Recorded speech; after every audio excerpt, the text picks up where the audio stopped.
So I thought it'd be cool to add a backup camera to my 2009 Honda Accord. So you start by opening up the glove box. And here's where the cabin air filter is, by the way, just because we're in the vicinity. And then over here is the connector we're interested in. So here's another angle on it, and then here's another which shows the 6 pins inside. So then the question is, what does each pin do? And this is the diagram I found inside the service manual, but the colors don't line up with the order of the colors on the back of the connector. So indeed, the leftmost one is the brown one, but the next one is not red, it's gray, but so you can see they're all kind of messed up. So anyway, this is what really they are and how they're defined. But even better, here's the schematic and how I hooked them up. So the first thing here is a resistor that comes off this camera ADPT, which is really, I think, the identifier that allows the system to know that there is a backup camera, and so when you shift into reverse, it should display the video from that camera. And that signal has to be taken to ground through a resistor. You can see here it's a 2.2K ohm resistor. The other connections are all just straight wires and pretty straightforward. You see there are 2 grounds from the camera, the shield and the regular ground for the camera. And then the yellow line here is for the video, and the red line is for power, or VCC. You should note I measured this VCC line and it's 8 volts. So you'll need to make sure that whatever camera you use can take 8 volts. I happen to use an Eclipse camera, and it seemed to work fine with 8 and 12 volts. So if you have an Eclipse, you're probably good to go.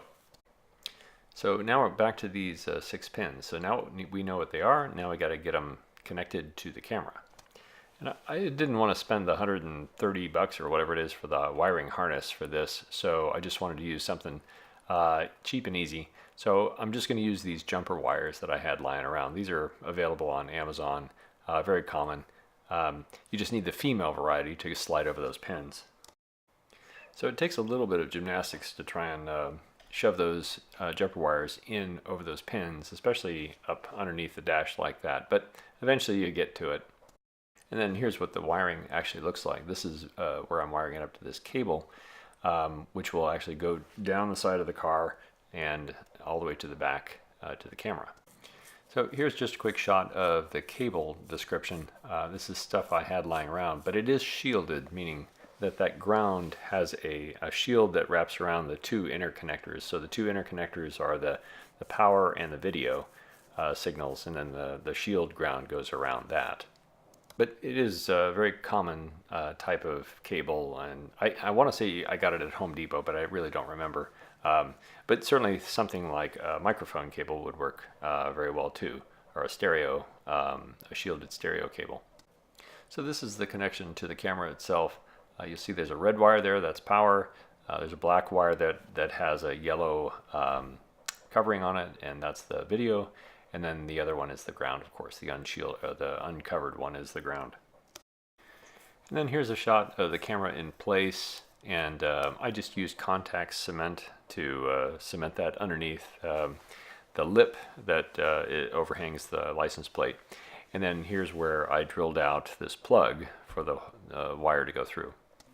Okay, and then you just follow the wire underneath the trunk lid, kind of route it through this little hollow back here, route it down the right side, and then eventually down to the support. I haven't strapped this in with zip ties. I was kind of in a hurry to get this video done before it got dark, so that's something I did later. But you'll see that I route the wire down towards the back seat.